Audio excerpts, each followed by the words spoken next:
안녕하세요. 이한희 목사입니다. 최근에 많이 회자되는 신앙적인 질문 중에 하나가 무엇이냐면 예수님의 이름을 들어보지 못하고 복음을 들어보지 못했던 그런 세대의 사람들의 영혼 구원은 어떻게 되는 것인가? 이 땅에 선교사님들이 본격적으로 도착하기 전에 세대의 사람들은 다 지옥에 간 것인가? 이런 질문들이 참 많이 회자되더라고요. 그런 질문의 어떤 파생적인 질문으로서 하나가 이순신 장군은 과연 구원받았는가? 인심 좋게 대답하는 어떤 분들은 그래도 나라를 구했는데 구원받지 않았겠는가 라고 대답을 주는 사람들도 있는 것 같습니다. 이 질문에 대한 어떤 양극의 스타일의 어떤 대답이 있는데, 한쪽 부류의 사람들은 이렇게 대답을 합니다. 그리스도의 십자가는 모든 인류의 죄를 대속하신 것이기 때문에, 모든 인류의 죄가 십자가에서 이미 대속이 되었기 때문에 그리스도의 복음을 듣지 못한 사람들, 그 이전의 사람들, 또 그런 열악한 장소에 있는 사람들 모두 구원받은 것이다. 그들이 우상숭배를 하건 뭐 했건 다 구원받은 것이다. 이것을 이제 우리는 보편구원론이라고 말합니다. 그렇게 보편구원론을 주장하는 사람들이 있습니다. 그러나 이 보편구원론은 로마서를 곡해한 데서 비롯된 이단적인 사상이죠. 아담 한 사람으로 인해서 죄가 모든 사람에게 이르렀다라고 말씀하고 있죠. 그것은 아담 한 사람의 죄로 말미암아 죄의 DNA가 모든 인류에게 미쳤다라는 뜻이 맞습니다. 그러나 그리스도께서 순종하심으로 말미암아, 한 사람의 순종으로 말미암아 의가 모든 사람에게 이르렀고 은혜가 왕노릇하게 되었다. 이 말씀은 그렇게 모든 사람에게 그냥 자동적인 구원이 이루어진다는 말씀이 아니라, 복음을 듣고 예수님을 영접한 사람들에게, 예수님 안에 있는 사람들에게 은혜가 왕노릇한다는 것을 그렇게 표현하고 있는 것입니다. 또 한쪽 부류의 대답은 예수 그리스도의 이름만이 구원이기 때문에 그 이름을 듣지 못한 것은 당연히 구원받지 못한 것이다. 그렇기 때문에 복음이 도착하기 전 세대에 그런 어떤 시대적인 열악함, 장소적인 열악함이 있던 사람들은 그들의 어떤 불리한 조건에도 불구하고 모두가 지옥에 간 것이다 라고 대답하는 부류들이 있습니다. 저는 이 질문에 대한 대답을 오늘 장로교의 신학이 근간이 되는 그런 개혁주의적인 관점에서 여러분들에게 말씀드릴 것입니다.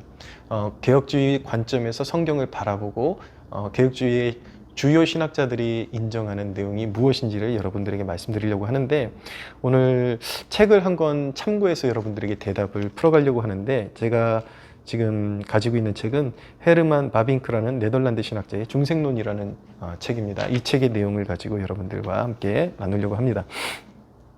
이 책에 이제 중생에 관한 이제 신학자들의 다양한 견지를 여기에 담고 있는데, 특별히 여기서 화두를 삼는 것은 무엇이냐면, 믿는 신자들의 가정에 태어난 아이들 같은 경우에 불행한 사고나 병으로 인해서 신앙을 고백하기도 전에, 그리고 복음을 이해하기도 전에 죽은 아이들은 어떻게 되는 것인가, 그들의 영혼은 어떻게 되는 것인가, 그들의 영혼이 구원받는다면 어떤 원리에 의해서 구원받는가라는 대답을 주고 있는 것입니다. 이 부분을 살펴보는 것이 굉장히 중요한 이유는 무엇이냐면, 그런 열악한 불리한 조건 가운데, 그런 시대 가운데, 그런 장소 가운데 있는 사람들의 구원과 직결된 대답이기 때문에 그렇습니다. 그러면 그런 의지가 없는 아이들이 어떤 원리에서 구원받는지 칼빈은 무엇이라고 이야기를 했는가? 들어보세요. 칼빈이 어린아이들은 말씀을 떠나서 중생이 일어날 수 있고, 그래서 믿음은 그들의 경우 들음으로부터 오지 않는다라는 것을 인식하지만, 말씀이 성인을 위한 영적 중생의 유일한 씨라는 이 법칙을 견고하게 부여잡는다. 자, 이 칼빈의 주장이 칼빈 자신의 주장이라기보다도 성경을 근거로 해서 대답을 하고 있는 것이죠. 니고데모와의 예수님과의 대화 속에서 예수님은 분명히 중생은 성령의 사역이라고 말씀하고 있습니다. 어디서 불어오는지 모르지만 성령께서 불어오셔서 중생하는 자를 일으키신다라고 분명히 말씀하고 있죠.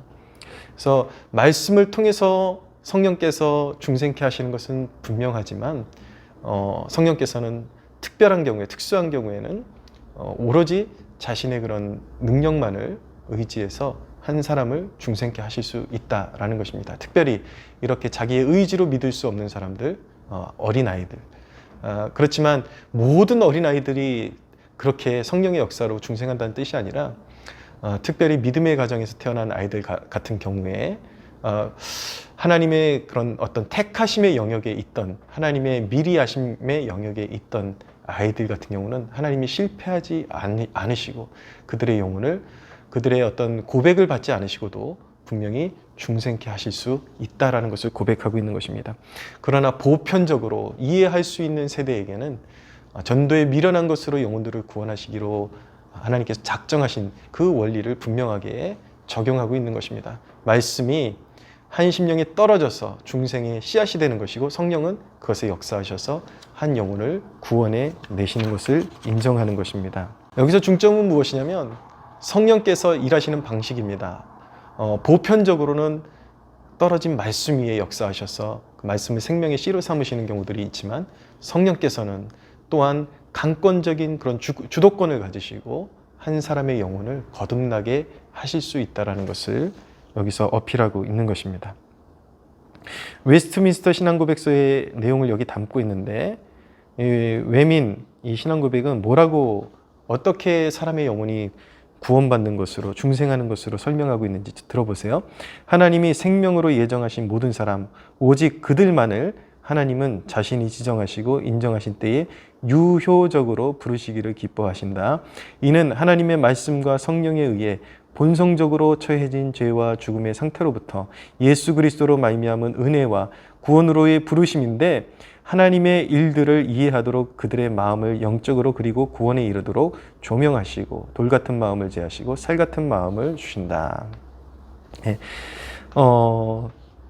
웨스트민스터 신앙고백서가 인정하는 것도 마찬가지인 것입니다. 말씀과 성령에 의해 거듭나는 역사가 일어나게 되는 것이죠.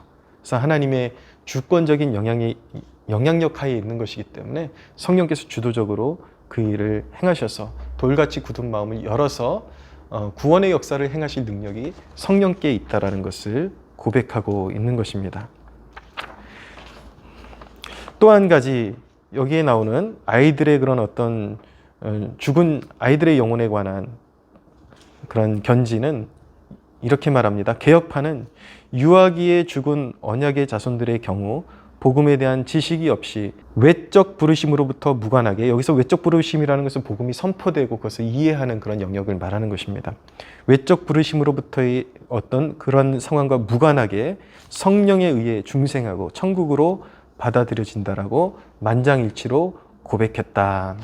물론 여기서 이제 주요 화두가 되는 그런 대상은 믿는 신자들의 가정에 태어난 아이들입니다. 그러나 이 주제는 단순히 믿는 가정에 태어난 아이들에만 오히려 확률적으로는 그런 언약의 자손들의 경우에 구원받을 가능성이 훨씬 더 크다라는 것이고, 우리 하나님은 전능하셔서 그 어떤 설정된 바운더리 밖에 있는 그런 아이들이라 할지라도 어려서 막 어떤 열병에 죽고 그런 불행해 보이게 그렇게 죽는 그런 아이들이라 할지라도 그 모든 아이들이 다 지옥에 가는 것인가?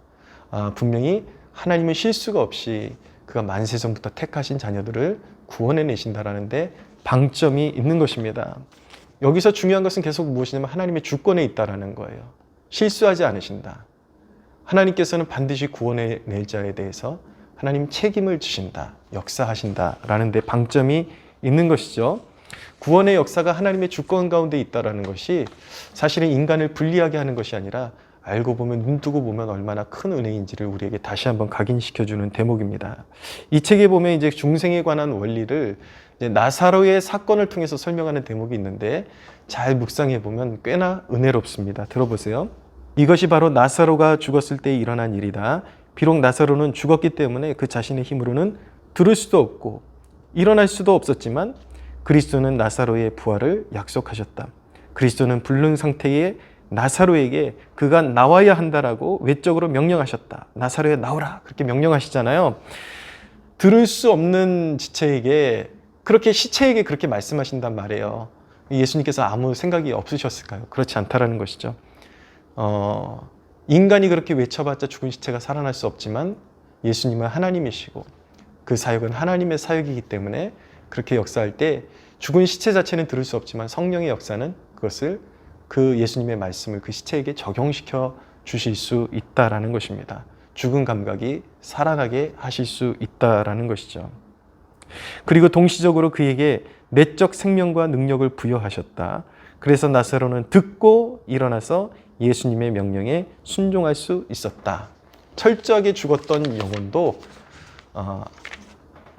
하나님의 강권적인 역사 가운데 그리스도의 말씀으로 성령의 역사 가운데 그 죽었던 감각 가운데 말씀이 선포되게 하시고 그 심령을 열어주셔서 듣게 하시고 일어날 수 있게 하는 능력이 하나님께 있다라는 것입니다. 여러분, 정리하면 그렇습니다. 분명히 복음은 구원이라는 것은 전도에 미련한 것으로 말미암습니다. 보편적인 원리, 하나님께서 정하신 확고한 원리는 그것입니다. 말씀의 씨앗을 중생의 씨앗으로 삼으시는 것입니다. 전도에 미련한 것이 먼저 선포되고 믿음은 들음에서 나는 것이 맞습니다. 그러나 하나님은 전능하셔서 어떤 그런 정해진 틀 안에서만, 그것은 물론 그 복음이 선포된 그런 지역과 그런 시대에 더 많은 추수가 일어날 것입니다. 물론 복음을 들어보지 못했던 세대는 굉장히 열악하고 불리한 시대 가운데 있는 것은 사실이지만 그곳 가운데서도 그렇게 복음이 흥왕하는 시대만큼의 그런 풍성한 추수는 아니라 할지라도 곳곳에 숨어있는 하나님의 백성들을 하나님께서 구원하시기에는 하나님께서는 실수가 없으시고 전능하시다라는 것을 우리는 믿어야 하는 것입니다. 보편적 원칙은 말씀을 중생의 씨앗으로 사용하시는 것이고, 그러나 하나님은 그분의 자유로운 의지 가운데 성령의 강권적인 역사로 시대마다 어두운 산 아래 숨겨져 있는 영혼들을 구원하셨다고 말할 수 있습니다. 하나님의 주권이라는 주제에 많은 사람들이 이것을 불공평한 주제라고 그렇게 치부를 합니다. 사람들이 선택할 수 있는 그 기회를 박탈하는 것이 아니냐. 하나님이 주권적으로 그렇게 선택하시고 구원하시면 자기 의지를 가지고 돌아올 수 있는 사람들은 돌아오지도 못하게 길을 막는 것이 아니냐. 그것은 여러분, 하나님의 전능하신 능력을 너무나도 작게 보는, 아주 좁은 시야로 보는 그런 편협한 시선에 불과한 것입니다. 여러분, 삼위일체를 여러분들의 언어로 다 풀어낼 수 있겠습니까? 하나님의 존재의 방식을 여러분들이 다 풀어낼 수 있겠습니까? 하나님의 주권이라는 주제가 여러분들이 생각하는 것만큼, 그들이 생각하는 것만큼 그렇게 편협한 주제가 아니라 오히려 우리가 이해할 수 없는 영역까지도 하나님은 이루실 수 있다라는 희망을 우리에게 선사하는 것입니다. 오히려 하나님의 주권이라는 이 진리가 우리에게 주는 위로는 무엇입니까? 우리가 살다 보면 굉장히 이해가 안 가고 가슴 아픈 일들이 많습니다. 일찍 죽는 유아들, 그리고 복음을 들어보지 못했던 옛날 사람들, 그리고 뇌사 상태에 있는 사람들, 그리고 복음을 들어도 이해할 수도 없고 받아들일 수 없는 정신적인 지체를 가지고 있는 사람들, 이들의 소망은 무엇입니까? 여러분, 이들에게 네가 선택해야만 구원받을 수 있다라고 말하는 것만큼 잔인한 말이 있을까요? 그러나 하나님은 주권적으로 그 일을 행하시기 때문에 여러분, 그 가운데서도 물론 보편 구원자들이 말하는 것처럼 아무런 그런 어떤 조건 없이 모든 사람들이 다 구원받는 것이다, 그런 것은 아니지만 그 가운데서도 분명히 하나님께서 염두에 두고 계신 영혼들이 있고, 하나님께서 무엇을 보시고 그 영혼을 기뻐하시고 택하셨는지는 하나님의 주권 하에 있고 하나님의 마음에 있기 때문에 우리가 뭐라고 왈가왈부할 수 있는 그런 사안도 아니고, 하나님은 불공평하시다라고 말할 수 있는 사안도 아닌 것입니다. 다만 그분은 공평하시고 전능하시고 실수가 없으시기 때문에 그의 백성을 아시고 반드시 구원해 내신다. 이해할 수 없어도. 로이드 존스 목사님이 설교했던 내용 가운데 은혜로운 대목이 있는데, 우린 늙잖아요. 우린 늙고 때로는 가장 중요한 개념마저 잊어버릴 때가 있습니다. 치매가 올 때도 있고 신경이 쇠약해져서 예수님의 이름을 잃어버리는 경우들도 있어요. 막 치매가 와서 막 욕설을 하고, 그럴지라도 하나님은 그의 의지를 통해서 구원하시는 것이 아니라 하나님은 그에게 심어놓으신 그 믿음의 씨를 보시고 믿음을 보시고 과거에 그가 고백했던 그 믿음, 그리고 하나님이 주권적으로 주셨던 그 믿음을 잊지 아니하시고 하나님이 주권적으로 하나님의 백성을 아시고 그에게 고백하게 하셨던 그 믿음을 따라서 반드시 그를 구원하게 하신다라는 것입니다. 하나님은 실수가 없으십니다. 그렇기 때문에 정리하면 하나님은 모든 세대 가운데서도 물론 복음이 왕성하게 전파될 때만큼은 아니라 할지라도 그 어느 곳에서 숨어있는 자기의 백성을 아시고 분명히 구원으로 인도해 주십니다. 그렇게 하나님은 이 역사 가운데, 유구한 역사 가운데 자기 백성을 찾아내셨다라는, 우리는 그 진리를 믿을 수 있는 것입니다.